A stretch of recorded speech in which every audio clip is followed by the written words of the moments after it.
Bonjour à tous, aujourd'hui je vais remplacer, du moins je vais vous faire voir comment remplacer le filtre habitacle sur une CT200H, chez Lexus bien sûr. C'est extrêmement simple et rapide, vous allez voir. Il suffit d'ouvrir la boîte à gants. Voilà, je vais mettre le projecteur pour que vous ayez quelque chose. C'est bon. Voilà.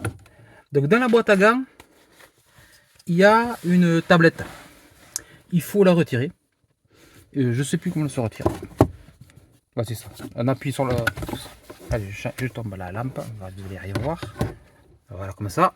Vous appuyez là sur le côté. Vous voyez, ça se soulève seul. Et après, de l'autre côté, elle est emboîtée de force vers la droite. Donc, vous la voyez. Si je me rappelle comment c'est ça. Voilà, il faut juste tirer. Voilà. Et ça se défait tout seul. Voilà. Donc, vous voyez, tout simple. Je vais vous faire voir derrière comment ça marche. Donc, voilà, il suffit de. Une espèce de petit clip là. Voilà, c'est ça. Vous appuyez donc sur le côté, vous enfoncez un peu, vous tirez en même temps vers le haut, ça se défait. Et les clips de l'autre côté, ils sont juste enfoncés de force, je pense. Oui, c'est ça. Ils sont juste enfoncés de force. Donc c'est bien ça. Donc c'est tout simple. Et une fois qu'on a là, on a fait le plus gros. Comme vous pouvez voir, j'essaye de pas trop gêner la lumière, mais voilà, et là, il y a une espèce de bouton là. Vous appuyez dessus. Vous pincez les deux en fait. Comme ça permet d'appuyer dessus. Hop. Et un tir. Et ça défait un compartiment. À noter la mousse insonorisante pour pas que ça fasse de bruit. On est chez Lexus quand même. Et là, on aperçoit le cache, du filtre. Ben là, c'est pareil. Là, il y a un petit clapet. On appuie dessus. Tac.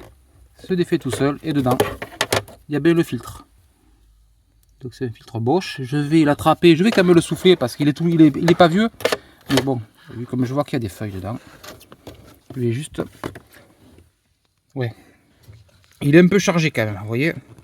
Donc, coup de soufflette. Et après, je le remets. Et d'ailleurs, on voit le motoventilateur qui est dedans. Oui, donc vraiment. Hop, j'enlève la feuille qui est là. Voilà. Pas une feuille, c'est une espèce de scotch. Bon. Donc vous voyez, c'est tout simple. Je vais souffler ce filtre parce que je vais le remettre puisqu'il a même pas 10 000 km. Ouais, il doit avoir 10 000 km, un truc comme ça. Il est tout récent. Et je vous mettrai en référence un filtre qui va bien. Parce que souvent, quand on cherche sur Internet pour acheter des filtres pour cette voiture, ils nous vendent des filtres pour Prius 3. Ok, c'est la même voiture, sauf que l'emplacement du filtre n'est pas le même. Et la Prius 3, il est légèrement trop grand le filtre. Donc chaque fois, il faut découper un morceau du filtre pour qu'il rentre, ce qui est un peu embêtant. Alors que là, le Bosch que j'ai mis, j'ai une référence qui va nickel. Vous voyez, sans forcer, ça rentre tout seul. Bon, petit coup de soufflette, il est propre. Du moins, en tout cas, il fera jusqu'à la révision. Voilà, donc pour le remettre, la petite flèche qui est là, vers le bas. En gros, là, l'air arrive d'en haut, il part vers le bas. Donc, on va le mettre comme ça.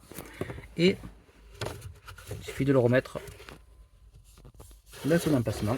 Et puis, il va tout seul. Vous voyez, parce qu'il est la bonne dimension. En gros, j'ai mesuré la dimension que ça faisait pour trouver un filtre qui correspond à cette voiture.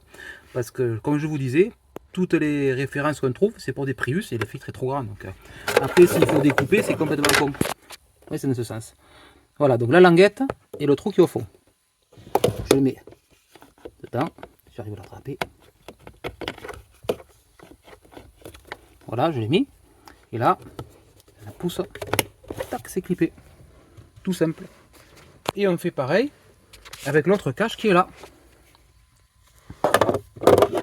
Dans ce sens. Dans le sens qu'on l'a enlevé. Donc, bien sûr, onglets qui sont au bout. On les met en premier.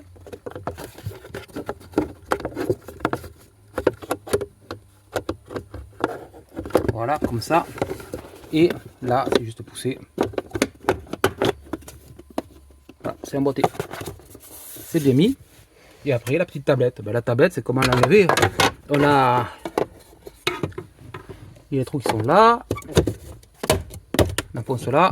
Et on enfonce vers le bas. Et ça tient. Donc, vous voyez, remplacer le filtre habitacle sur cette voiture, c'est super facile.